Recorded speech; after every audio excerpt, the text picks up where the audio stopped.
20년 넘게 매달 들어오던 기초연금이 어느 날 갑자기 끊깁니다. 통장을 들여다봐도 입금 내역이 없습니다. 알고 보니 원인은 자식 차였습니다. 보험료 좀 아껴보겠다고 아들 차에 부모님 이름 1%만 올려놨을 뿐인데 그 차 한 대 때문에 매달 받던 연금이 통째로 사라진 겁니다. 본인은 그 차를 몰지도 않습니다. 1%밖에 안 가진 차 한 대 때문에 부모님 통장 거래 내역까지 다시 들여다보게 되는 이 상황. 왜 벌어지는 걸까요? 오늘 이 영상에서는 올해부터 달라진 자동차 기준 4천만 원이라는 숫자가 왜 그렇게 무서운 건지, 그리고 자식한테 이름 빌려줄 때 절대 놓치면 안 되는 한 가지까지 끝까지 짚어드리겠습니다. 안녕하세요. 소소하지만 담백한 복지 이야기를 전해드리는 소담이입니다. 기초연금 자동차 기준에서 배기량 항목이 사라졌습니다. 예전에는 3000cc 이상이면 무조건 고급차로 봤는데 이제 그 기준은 없어졌어요. 대신 살아남은 게 차량가액 4천만 원 기준입니다. 차 값이 4천만 원을 넘으면 그 차 한 대가 통째로 한 달 소득으로 잡혀버립니다. 무슨 말이냐면 4천만 원짜리 차를 가지고 있으면 그 사람은 한 달에 4천만 원 버는 사람으로 계산된다는 뜻입니다. 기초연금 단독가구 선정 기준액이 월 247만 원인데 차 한 대로 4천만 원이 잡히니 두말할 것 없이 탈락입니다. 여기서 많은 분들이 오해하시는 게 있어요. 전기차는 보조금 받고 사니까 좀 다르지 않냐고 물어보세요. 안 다릅니다. 보조금 빼기 전 출고가 그대로 개선합니다.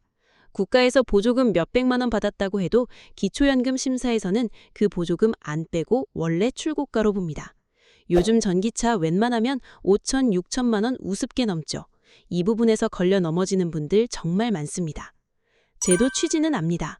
4천만 원 넘는 차를 새로 사는 분이라면 소득 상위 30%로 보겠다. 이런 국민 정서가 반영된 거예요. 그런데 현장에서 보면 안타까운 경우가 많습니다. 10년 전에 산 차가 그때는 평범했는데 지금 시세로 평가받는 분도 계시고, 자식이 하필 비싼 차를 사면서 부모님 이름을 올렸다가 낭패 보는 분도 계시거든요. 다행히 빠져나갈 길은 있습니다. 차량이 10년 이상 된 차량은 4천만 원이 넘어도 일반 재산으로 계산해서 충격이 훨씬 작아집니다. 생업용으로 쓰는 차, 그러니까 이 차가 없으면 일을 못한다는 게 소명되는 차도 일반 재산으로 봐줍니다.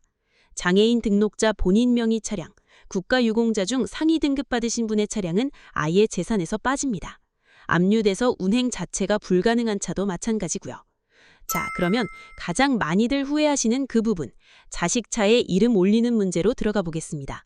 보험료 아끼려고 부모 자식 공동명의로 차를 등록하는 경우 많으시죠? 그런데 이 공동명의가 기초연금에서는 지뢰입니다. 지분 1%만 가지고 있어도 그 차가 4천만 원 넘으면 차값 전체가 부모님 소득으로 잡힙니다.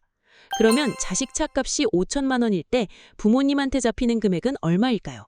1%니까 50만 원이라고 생각하시면 정말 큰일 납니다. 좋아요 한번 눌러주시면 정확한 금액 바로 알려드릴게요. 5천만 원 전액이 부모님 소득 인정액으로 들어갑니다. 1%든 30%든 똑같아요. 지분 비율을 따지지 않거든요. 자식이 외제차 하나 뽑으면서 보험료 좀 깎아보겠다고 한 일이 부모님 기초연금을 통째로 날려버리는 일로 돌아옵니다. 차량 등록 전에 반드시 따져봐야 할 부분입니다. 비슷한 함정이 통장에도 있습니다. 자식이 자기 돈인데 보관할 때가 마땅치 않다고 부모님 명의 통장이나 증권계좌에 잠시 넣어두는 경우가 있어요. 그 돈 출처가 누구 돈이냐는 묻지도 따지지도 않습니다. 부모님 명의 계좌에 들어있으면 부모님 금융재산입니다. 가구당 2천만 원까지는 공제가 되지만 그 위로는 전부 재산으로 잡혀서 소득 인정액이 올라갑니다. 기초연금 깎이거나 떨어지는 가장 흔한 이유 중 하나가 바로 이겁니다. 자식 돈을 부모 통장에 넣어둔 거요. 이제 처음 말씀드린 1% 공동명의 문제로 다시 와봅시다. 보험료 몇만 원 아끼려다 매달 들어오던 기초연금이 끊기면 1년이면 400만 원이 넘게 사라집니다. 차량 등록할 때, 통장 빌려줄 때 잠깐 멈춰서 한 번만 확인해 주세요. 평소 서류 정리해둘 폴더 하나 마련해 두시고 자동차 등록증, 통장 사본, 거래 내역서를 한 곳에 모아두시면 매년 확인 조사에 훨씬 수월합니다. 오늘 내용 짧게 정리하면 올해부터 자동차 배기량 기준은 없어졌고 차량가액 4천만 원이 기준입니다. 전기차는 보조금 빼지 않은 출고가로 계산하고요. 10년 이상 된 차, 생업용 차, 장애인이나 상위 국가 유공자 차량은 예외가 적용됩니다. 자식과의 공동명의는 1%라도 전액 잡히고 부모 통장에 보관된 자식 돈도 전부 부모 재산입니다. 정확한 본인 상황은 가까운 국민연금공단 지사나 주민센터에 한번 문의해 보시기 바랍니다.